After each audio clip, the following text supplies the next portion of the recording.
watching The Daily One. Now, back in the 50s, people screamed for Elvis. In the 60s, people screamed for the Beatles. And back when I was a wee girl at the beginning of the 80s, you screamed for Duran Duran. Check it out.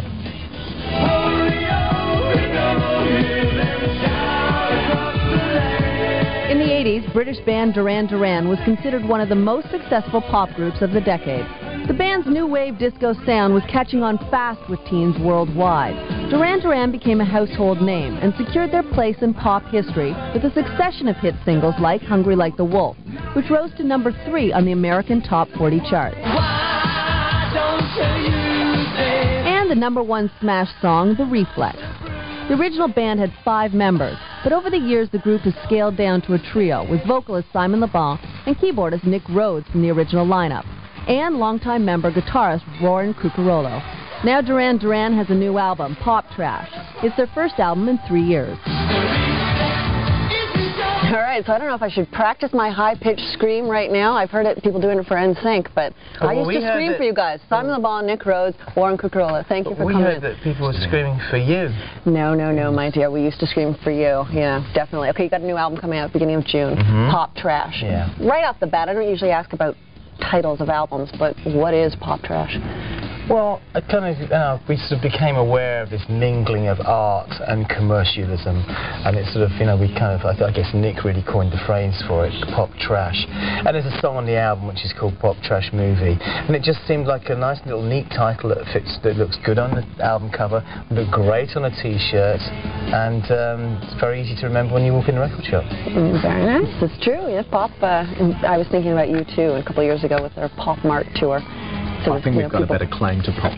You do. Yeah. Let's talk a little bit about, like I was saying, I used to scream for you guys. I remember going, you coming into Much Music. I'm Canadian, and doing something there, and I'd be like, go and watch and see what was going on. But you're musicians through and through. I mean, you play instruments, you write the songs yourself. Now there's a whole bunch of bands out there that are the boy bands, the people that people are screaming for, NSYNC, Backstreet Boys, they're groups, they're not musicians. What do you think when you see those guys? Well, I think they come from a very different sort of background than us, Duran Duran kind of started, and our influences were rock music. I mean, the Beatles, the Stones, the Doors, and then through the 70s it was glam rock, punk rock and disco.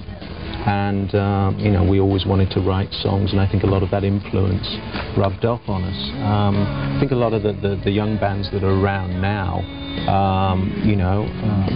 they have some real talented people, singers and dancers, but it's a very different thing when it's sort of put together and manufactured. Not everybody has to write their own songs. Some people are just good interpreters of songs. They're singers and they interpret the song. All right. It's fine. Let's talk about the music on this one. First single is called Someone Else Not Me. No, it's a ballad. Yeah. What is the song about? It's about being honest, really being honest with yourself. It kind of takes a scenario if it's a relationship, I guess, and it's that point at which you say, yeah, it's beautiful, and it's love, but I just know you're meant to give yourself to someone else, not me. And it was inspired by a funny little thing that happened, but these things, they start a ball rolling in your head, and you can end up writing a song from them. I've just recorded it in Spanish and French. Yeah, now I heard this. Why? Because it's something. There's an awful lot of people who don't understand English, and with a song which has got such a beautiful tune and such a beautiful lyric, it's great to give people who don't understand English the chance to have the song in its entirety, not just the music with words they don't quite get. Okay, now what happened? You just shot the video for the song. What was going on? You didn't do it with a regular director. Well, it was a different concept, this video. Yeah, I mean, we looked at what was around and actually stumbled across something when we were looking for someone to redesign DuranDuran.com. And this firm, really cutting edge, fantastic visuals, and they had this flash video that they'd been doing for the internet, which is a relatively new thing still, and it just looked amazing. And I said, well, wait a minute, these little things you're making for the internet, can we not make a full-length video for television out of using this technique? And they said, yeah, sure, we haven't done it yet, but why not? Why not experiment on Duran Duran video? We said to them, what's your budget? And they gave us the number. We said, we'll double it. Wow. Okay. And they're so excited about it, you know. And it's great to work with people who aren't jaded by having done it for years and years and years, and aren't used to massive budgets, you know. Their heart's really in it. Yeah. And it kind of reminds me a little bit of when we first started making videos. I mean, when we did the thing for Planet Earth, everybody, the whole film crew, did 4 hours overtime unpaid because they were so excited about it. And it's kind of like going back to that a little bit. It is. We did this one on a Saturday. Yeah. No one complained. Well, yeah. All right. So you're setting a precedent now. They're going to get spoiled now that you've told them that they could demand attitude, they could act divesque. These guys are going to. Well, I think, you know, the thing is they've got such great ideas, which to me is still the things that make the best videos, and they're actually combining still photography with moving images and computer graphics. Which, I don't know, it just looks very, very different than anything I ever saw before. Yeah. Cool. Well, we look forward to seeing it. Will you guys stick around for a bit? And we're going to go over. Kane's going to take care of some other business. And all right, cool. Yeah, our next band wasn't big in the 80s. But meanwhile, Rebecca is still here with Duran Duran. So I'm finding out all the little bits of information I've ever wanted to know. Now, you guys have some really rabid fans. We went out on the street. Dogs, a lot of them. Yeah, check this one out. Check out this girl. She's got a tattoo. That's a tattoo. Oh, yeah. Hello. There you go. It's a big one. Yeah, she's liking you guys.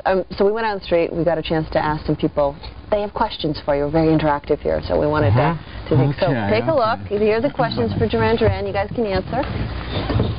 I just wanted to know what each one of your favorite Duran Duran songs are and why. I love you, Simon. Yeah. Yeah. There you go. Yeah. So? Favourite Duran Duran songs? Skin Trade. Ordinary World. Come Undone. The Chauffeur. Undergoing Treatment off Pop the Dad's Trash Land. Movie. Pop Trash Movie. Okay. Hallucinating Elvis. All right, so we've got some new stuff on here, and yeah, all right, so push the new stuff. There we go. Question number 2. Hi guys, my name is Lori and I'm from Brooklyn. I've been a diehard fan for more than half my life, and I was just wondering if there was anyone that you can honestly say you have followed for more than half of your life. Who was your Duran Duran? That's a good question. Woody Allen. Who? Yeah. Woody Allen. Yeah. I had a big thing about David Bowie when I was about sort of 14. I used to cover my exercise books at school with drawings of him in platform shoes and things. And since then I've never been quite that obsessed with anybody. The Velvet Underground, Lou Reed is one of the people I've followed all the way through. Do you think that you can be obsessive about a band after you've been obsessed after? Or do you calm down a little? Well, I didn't think so, but I'm beginning to start getting a little bit obsessive about Britney Spears. Do tell, why? Because you've got little girls. Oh, stop it. Oh, we just forget this line of questioning, Your Honour. Objection. Overruled. Thank you so much for coming in. The album Pop Trash is coming out June 6th. Is that? June 13th. June 13th. It keeps getting pushed back. No, that's it. That's it, June 13th. So, yeah, you can look for it. Duran Duran fans. There's some good, funny, amusing lyrics on some of the songs and good songwriting, too. Thanks very much. Thank you. Linda? Thanks, guys.